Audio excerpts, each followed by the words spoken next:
Prise de débat, the honourable member for St. John's South, Mount Pearl. Thank you, Mr. Speaker. Mr. Speaker, the image that haunts me from the May 2011 federal election, from campaigning in my riding of St. John's South, Mount Pearl, in the great province of Newfoundland and Labrador, the image that haunts me is of the seniors who I met at their doors in the middle of the afternoon in their winter coats. They wore their winter coats inside their homes, decent homes, in the suburbs of St. John's and Mount Pearl in the middle of the afternoon because they couldn't afford to turn up the heat. They couldn't afford to turn up the heat. The number one issue in my riding is seniors, people living on fixed incomes, people trying to make ends meet. According to the Conference Board of Canada, 1.6 million seniors across this country live in poverty, and it's slowly and steadily getting worse. The cost of everything is going up. The cost of food, the cost of oil, the cost of gas. Everything is going up except their incomes, and seniors are having a hard time. People are worried about their retirement years. Lately, people are practically panicking about the thought of retirement. Mr. Speaker, the Conservative government has thrown out the idea of raising the age of eligibility of old age security to 67 from 65. I have to stop myself there and offer an apology to the man in my riding who wrote me to complain about the term old age security, which he finds, quote, disgusting. To quote the man further, it's very obvious that the term is not only outdated and lacking creativity as a program title, but is insulting and downgrading to individuals reaching age 65 and who are very active and independent members of society. That's a very good point. But my speech is not about OAS, although it's what most Canadians are talking about from coast to coast to coast. I'm on my feet in this esteemed chamber today to speak about pooled registered pension plans, to speak against pooled registered pension plans. Pooled pension plans are not the solution for the retirement security of Canadians. They're not the solution. Why? Because they amount to gambling even more of your retirement savings on failing stock markets. Here's the $64,000 question, Mr. Speaker. Will you have a decent retirement income from a pooled registered pension plan? The answer is, who knows? Roll the dice and see, but don't count on it. Don't take it to the bank. Don't dare take it to the bank. Is that how you want to see your retirement? As a big fat question mark, as a gamble, as a crapshoot? This bill C-25, is designed to appeal to the self-employed, as well as workers in small to medium-sized businesses, companies that often lack the means to administer a private sector pension plan. The plan created would be a defined contribution plan. Canadians need to understand that. It's a defined contribution plan. Employees will kick in a portion of their salary into a retirement account where it could be invested in stocks or bonds or mutual funds. Companies can contribute. They're allowed to contribute. They can or they can decide not to. It's up to the individual company. There's no guarantee how much of your money will be left when you retire. I have to repeat that, Mr. Speaker. Canadians have to understand the crux of this. There's no guarantee how much of your money will be left when you retire. Your pension will depend on how well your money is invested. This is not a defined benefit plan. Again, it's a defined contribution plan. Anyone who has watched their RRSPs nosedive in recent times knows how risky it is to tie savings to the stock market. It's incredibly risky. Most people have taken losses in recent years. That's most people who can afford to put money in RRSPs. When people think about retirement, Mr. Speaker, they want stability. They want to know that their retirement years will be comfortable years. Forget that with the pooled registered pension plan.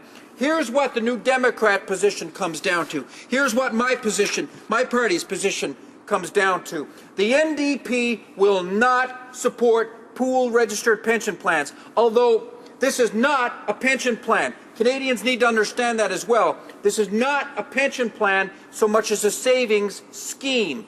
The NDP will not support this savings scheme because the Conservatives are offering this up instead of taking real action to protect both existing pensions and to enhance pension retirement security for those who lack a workplace pension plan.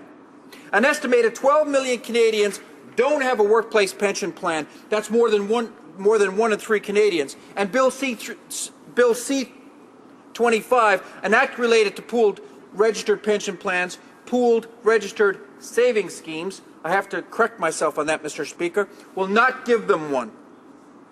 A new Democratic plan, a new Democratic government would double your guaranteed Canada pension plan. The CPP is a universal program for all Canadians, whether self-employed, in small or large businesses, or in the public or private sector. Why give workers a savings scheme to roll the dice on their retirement when we could simply expand the CPP? And participation in the CPP is mandatory, meaning its expansion would impact everyone. No one would be left behind. Isn't that what Canada is all about? Again, leaving nobody behind. No, wait. That's the New Democrat line. That's what New Democrats are about. The Conservative line is about money for prisons. The Conservative line is about money for fighter jets. Prisons and fighter jets have a higher priority than our seniors, than our most vulnerable. The Conservative Safe Streets and Communities Act, we debated it here last fall, Mr. Speaker, would make it much safer for seniors to line up outside of soup kitchens. That's what this country is coming to, Mr. Speaker. Our Canada is changing.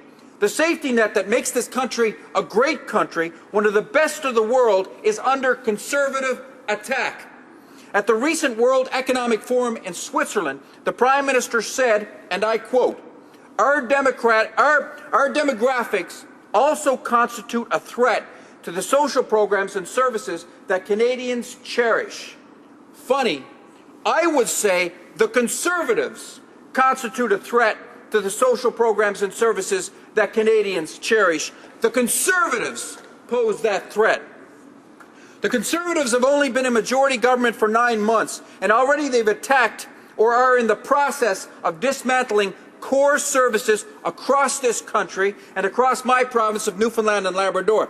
Look no further than to the closure of the Maritime Rescue Sub-Centre in St. John's, a service that's vital to our mariners, a closure that the regional minister defended by sneaking away in a decoy car. Look no further than to the defense minister using our search and rescue Cormorant helicopters as a taxi for his holiday on the Gander River. Look no further than Service Canada and how it's being gutted.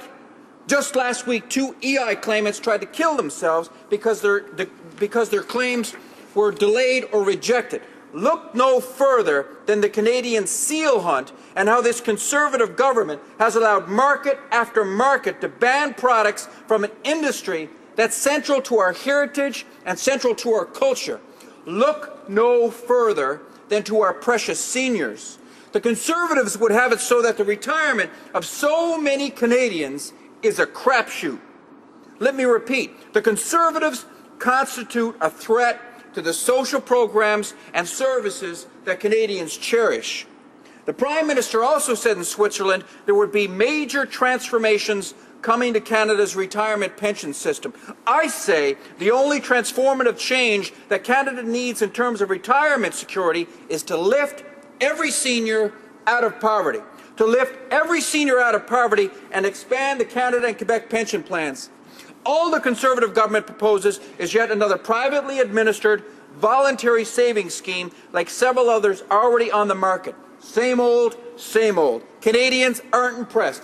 Let me end with this quote from a constituent in my riding, one of about a dozen who have written my office in recent days concerned about retirement and the Conservative agenda that transformed Canada into a warped shadow of itself. Quote, Young people do not stand a chance in this world. Everything we have worked so hard for to make things better for them is slowly being taken away. What a sad message we're sending. Thank you, Mr. Speaker.